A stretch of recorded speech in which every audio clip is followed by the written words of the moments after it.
Bentrovati a questa edizione del nostro telegiornale. La situazione Covid in primo piano. Nell'ultima settimana i contagi in regione sono aumentati del 53%, lo rileva la Fondazione Gimbe, che certifica anche il superamento della soglia di saturazione dei posti letto in terapia intensiva. Per quanto riguarda le vaccinazioni, il Friuli Venezia Giulia è sotto la media italiana, sia per quanto riguarda i vaccinati con doppia dose, sia per quanto riguarda la somministrazione della dose booster. Peggiora la situazione Covid nella nostra regione. Lo certifica anche la Fondazione Gimbe nel consueto assunto settimanale, che sottolinea come siano aumentati sia l'incidenza che i nuovi casi. Nella settimana tra il 3 e il 9 novembre i casi attualmente positivi ogni 100.000 abitanti sono saliti a 292 e i contagi sono saliti del 53,6%. Sotto soglia di saturazione i posti letto in area medica, 10% rispetto al limite del 15%, mentre superano tale soglia i posti letto in terapia intensiva occupati da pazienti Covid, 11% su un limite del 10%. La quota di popolazione vaccinata è sempre inferiore alla media italiana. In Friuli Venezia Giulia la popolazione che ha completato il ciclo vaccinale è pari al 74,5% contro il 76,4% nazionale, a cui aggiungere un ulteriore 2,9% solo con la prima dose media italiana del 2,6%. Notevolmente inferiore al dato nazionale il tasso di copertura vaccinale con dose booster. In regione è del 26,7% contro una media italiana del 39,5%. Migliore performance invece della nostra regione per quanto riguarda il tasso di copertura vaccinale con dose aggiuntiva, quella per gli immunocompromessi, che è del 47,8% contro una media italiana del 43,1%. Tornando alla diffusione del contagio, sono notevoli le differenze a livello provinciale. L'incidenza nell'ultima settimana è stata infatti a Trieste di 479 ogni 100.000 abitanti, 221 a Gorizia, 121 a Udine e 93 a Pordenone.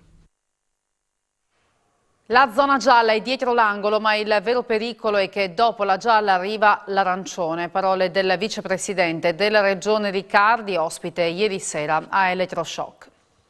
Oggi noi contiamo contagi che hanno superato le 200 unità, contiamo 1 migliaio di persone che non ci dicono dove hanno preso il contagio, ci sono dei ricoveri ospedalieri, di persone non vaccinate.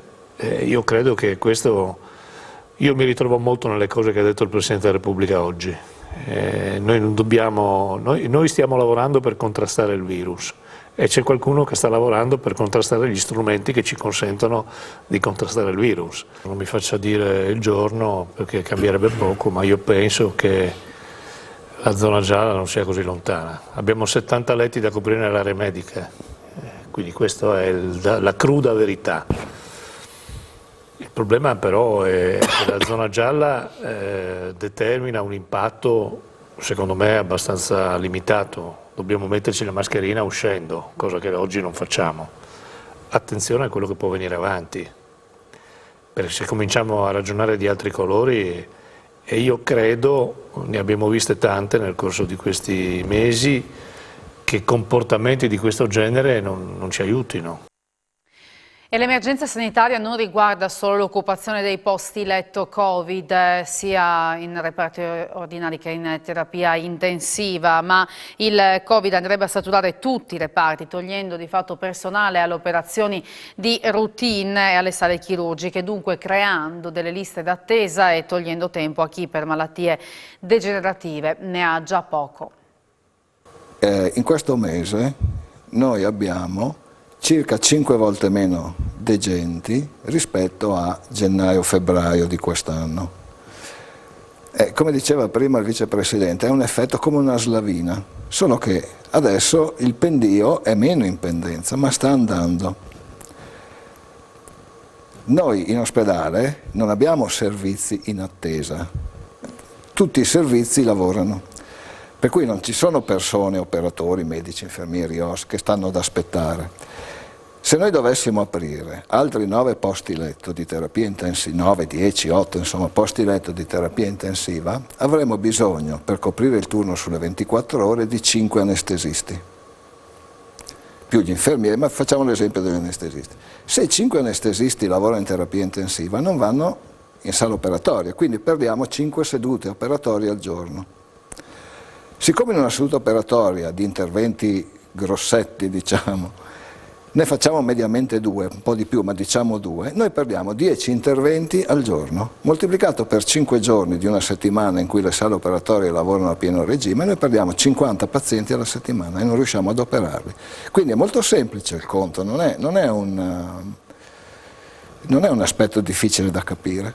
Dopodiché questo significa 50 pazienti, liste di attesa, malattie che progrediscono, che arrivano a uno stadio più avanzato, che dovranno necessariamente richiedere più esami, più accertamenti quando la slavina si fermerà, ecco, diciamo così. E in 3 settimane sono quadruplicati i casi Covid riscontrati tra gli asintomatici nelle farmacie della provincia di Udine. Crescita esponenziale di casi di positività al Covid fra persone asintomatiche.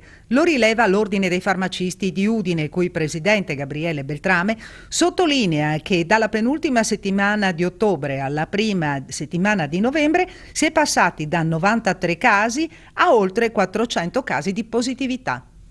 Noi abbiamo riscontrato 470 positivi nella prima settimana di novembre nella nostra regione, 106 solo lunedì.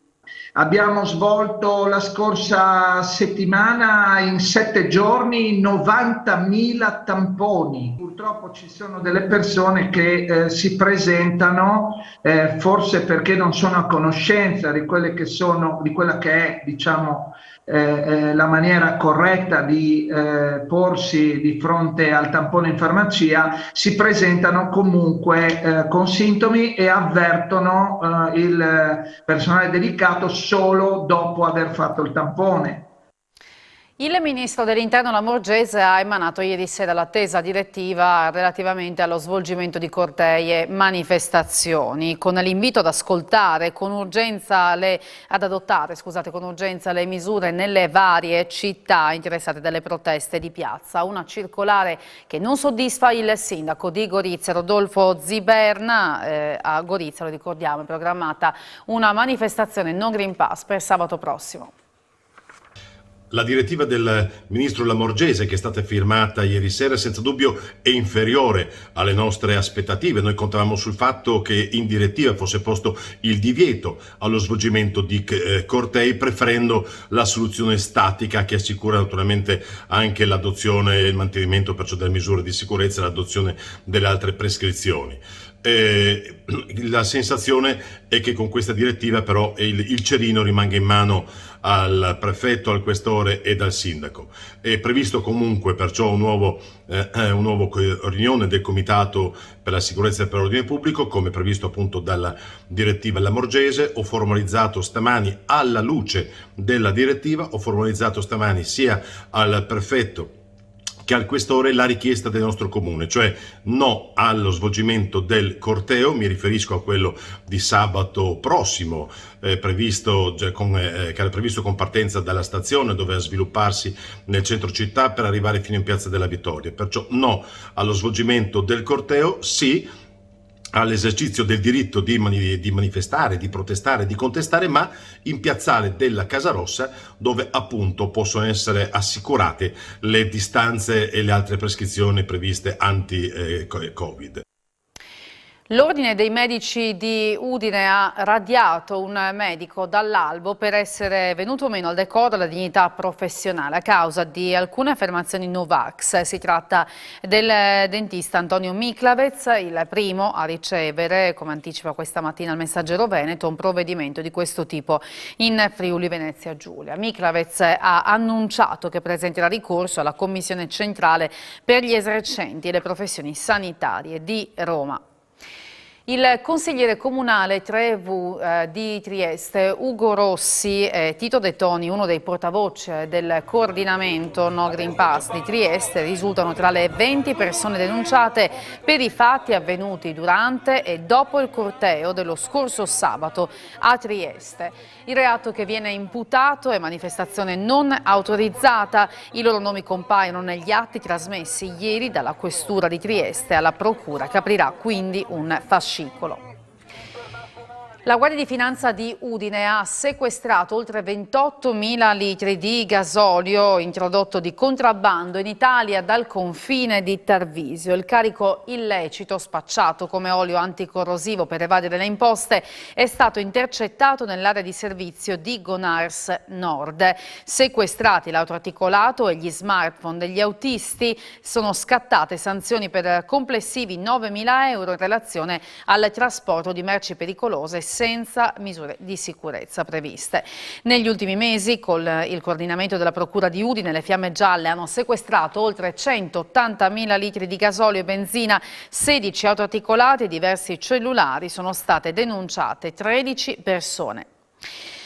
A Palmanova, rotoballe di fieno bruciate lanciate nel fossato, staccionate rotte e cartelli turistici imbrattati con scritte ingiuriose. Partita dunque la caccia ai vandali che negli ultimi giorni hanno danneggiato l'arredo pubblico intorno alle mura della città fortezza, in particolare sul bastione Garzoni e su quello Foscarini. I fatti si sono svolti in più riprese, in particolare durante le ore notturne. Utile netto di 2,25 miliardi di euro per le assicurazioni generali nei primi 9 mesi del 2021, con una crescita del 74% rispetto allo stesso periodo dello scorso anno. Il risultato operativo è di 4,4 miliardi con un più 10% e i premi lordi arrivano a 54,9 miliardi con un più 6,4%. Risultati che sono stati presentati questa mattina dal direttore finanziario Cristiano Borean. Italo collegherà Udine a Milano senza cambi intermedi. Dal 12 dicembre, in occasione del cambio orario ferroviario, la società avvierà 2 servizi al giorno e quindi ci sarà un treno in partenza da Udine alle 7:16 con arrivo a Milano Centrale alle 11:25. In direzione Udine invece il treno partirà da Milano Centrale alle 17:35. In questa fase di ripartenza Italo ha deciso di puntare dunque anche sulla Udine-Roma-Napoli, che sarà prolungata fino a Salerno. Ci fermiamo qui per questa edizione, vi do appuntamento a tra poco con A voi la linea per gli approfondimenti delle principali notizie di questa giornata. Arrivederci.